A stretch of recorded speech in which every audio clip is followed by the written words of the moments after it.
Salut, c'est Laura de Vox.org. Dans cette vidéo, je vais vous parler du statut de réfugié.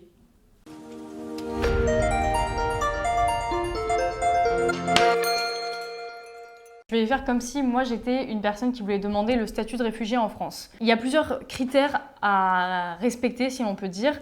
Il faut que je me sente menacée dans mon pays, il faut que je ne puisse pas ou que je ne veuille pas demander la protection de mon pays et donc que je me sente menacée pour plusieurs raisons qui peuvent être mon origine, ma religion, mon appartenance à un groupe par exemple.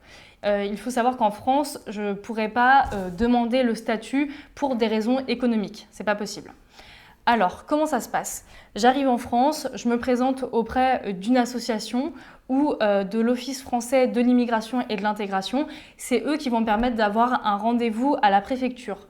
Ça, c'est le deuxième rendez-vous. Ce rendez-vous, il me permet de savoir si je formule ma demande dans le bon pays et aussi quel genre de demande je dois faire auprès de l'OFPRA. L'OFPRA, c'est la troisième étape, c'est l'Office français de protection des réfugiés et apatrides. Avec cet office, je dois remplir un dossier et participer, me rendre à un entretien où je dois expliquer les raisons de ma demande et donc comment ça s'est passé pour moi avant que j'arrive en France et ma décision d'arriver en France. Pendant ce temps-là, donc pendant toute cette période de démarche administrative, c'est possible pour moi de recevoir une rémunération, une allocation qui va de 6 € à 37 € par jour. Ça dépend du nombre de personnes qu'il y a dans mon foyer. Sachant que je n'ai pas le droit de travailler pendant les 9 premiers mois, donc c'est une allocation qui peut être quand même très très importante pour moi. Ensuite, la décision. Il y a 3 cas.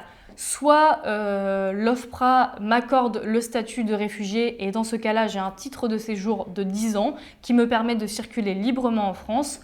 Soit ma demande est refusée, mais l'OFPRA se rend compte que je suis menacée et dans ce cas-là, je bénéficie d'une protection subsidiaire qui me donne un titre de séjour d'1 an. Ou alors, ma demande est refusée et dans ces cas-là, je peux faire plusieurs recours au niveau de la justice. Sauf que si il n'y a pas d'éléments nouveaux dans mon dossier, c'est probable que la décision elle soit la même au final à la fin des démarches auprès de la justice. Une fois que la justice me définit que je ne peux pas demander le statut de réfugié en France, le pays me demande de quitter le territoire au bout d'1 mois.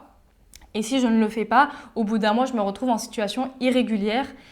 Et dans ces cas-là, je peux être arrêtée et me retrouver en centre de rétention avant d'être expulsée. Voilà, vous avez quelques éléments sur ce sujet. Si vous voulez en savoir plus sur d'autres thématiques, vous avez de quoi vous renseigner tout autour, donc n'hésitez pas.